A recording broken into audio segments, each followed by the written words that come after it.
विदेश यात्राओं में राहुल गांधी भाजपा, संघ और हिंदू धर्म को लेकर बयानों से चर्चा में रहते थे, लेकिन इस बार वो जाति और आरक्षण को भी ले आए हैं। इतना ही नहीं, राहुल गांधी ने भारत विरोधी अमेरिकी सांसद इल्हान उमर से मुलाकात की, जिसको लेकर राजनीतिक हलकों में राहुल गांधी को जबरदस्त प्रतिरोध का सामना करना पड़ रहा है। कांग्रेस नेता राहुल गांधी जब से अमेरिका पहुंचे हैं, एक के बाद एक बयान देकर विवादों में आ गए हैं। बयानों को लेकर विवाद अभी थमा भी नहीं था कि राहुल गांधी ने भारत विरोधी अमेरिकी सांसद इल्हान उमर से मुलाकात कर भारत की राजनीति में भूचाल ला दिया है। मुलाकात की तस्वीरें सामने आने पर बीजेपी ने कांग्रेस और राहुल पर जमकर निशाना साधा। केंद्रीय गृह मंत्री अमित शाह ने सोशल मीडिया एक्स पर एक पोस्ट में लिखा, देश विरोधी बातें करना और देश को तोड़ने वाली ताकतों के साथ खड़े होना राहुल गांधी और कांग्रेस पार्टी की आदत सी बन गई है। चाहे जम्मू कश्मीर में जेकेएनसी के देश विरोधी और आरक्षण विरोधी एजेंडे का समर्थन करना हो या फिर विदेशी मंचों पर भारत विरोधी बातें करनी हो, राहुल गांधी ने देश की सुरक्षा और भावना को हमेशा आहत किया है। भाजपा का कहना है कि राहुल गांधी पहले नेता प्रतिपक्ष हैं जिन्होंने घोषित भारत विरोधी सांसद के साथ मुलाकात की। भारत के इतिहास के पहले नेता प्रतिपक्ष बने हैं जिन्होंने किसी घोषित भारत विरोधी सांसद के साथ मुलाकात करके अपने मधुर मनोभावों की अभिव्यक्ति की है। वहीं आरक्षण खत्म करने वाले बयान पर केंद्रीय गृह मंत्री ने कड़े शब्दों में विरोध दर्ज करवाते हुए एक्स पर लिखा, भाषा से भाषा, क्षेत्र से क्षेत्र और धर्म से धर्म भेदभाव लाने की बात करना राहुल गांधी की विभाजनकारी सोच को दर्शाता है। राहुल गांधी ने देश से आरक्षण को समाप्त करने की बात कहकर कांग्रेस का आरक्षण विरोधी चेहरा एक बार फिर से देश के सामने लाने का काम किया है। मन में पड़े विचार और सोच किसी न किसी माध्यम से बाहर आ ही जाते हैं। मैं राहुल गांधी को बताना चाहता हूं कि जब तक भाजपा है, आरक्षण को कोई छू भी नहीं सकता और देश की एकता के साथ कोई खिलवाड़ नहीं कर सकता।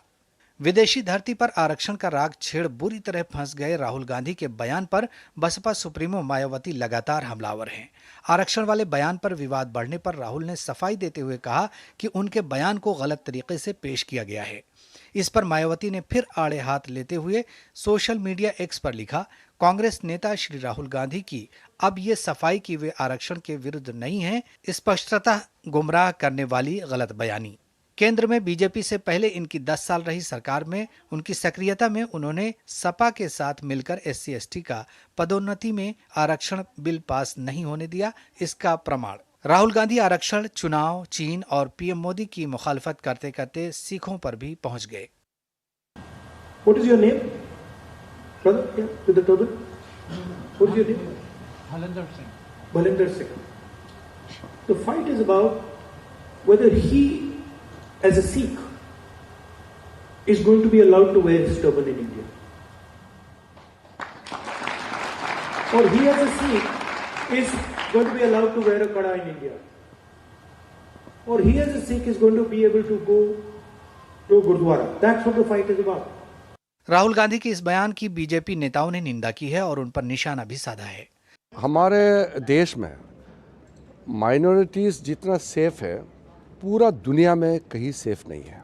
जो भारत को बदनाम करना चाहते हैं बाहर में जाकर के, विदेशों में, और भारत विरोधी ताकतों के साथ मिल कर के भारत को नुकसान पहुंचाना चाहता है, वो कोशिश कर रहा है लेकिन वो सफल नहीं हो सकता है।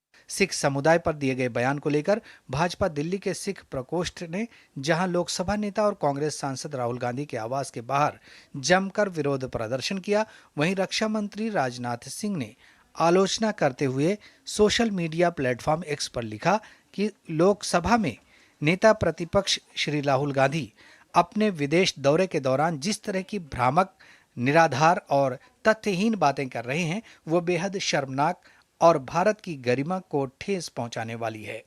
उन्होंने कहा कि भारत में सिख समाज को गुरुद्वारों में पगड़ी पहनने की इजाजत नहीं है, उन्हें उनके पंथ के अनुरूप व्यवहार करने से रोका जा रहा है।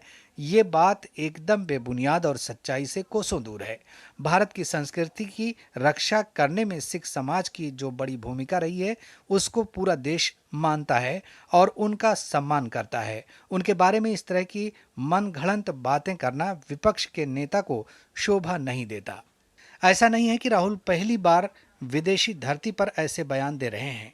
इससे पहले भी देश के मुद्दों और पीएम मोदी पर आरोप लगा चुके हैं, लेकिन विपक्ष के नेता के तौर पर राहुल पहली बार विदेश दौरे पर हैं। जानकारों के मुताबिक संवैधानिक पद पर रहते हुए राहुल को जिम्मेदारी के साथ बयान देना चाहिए।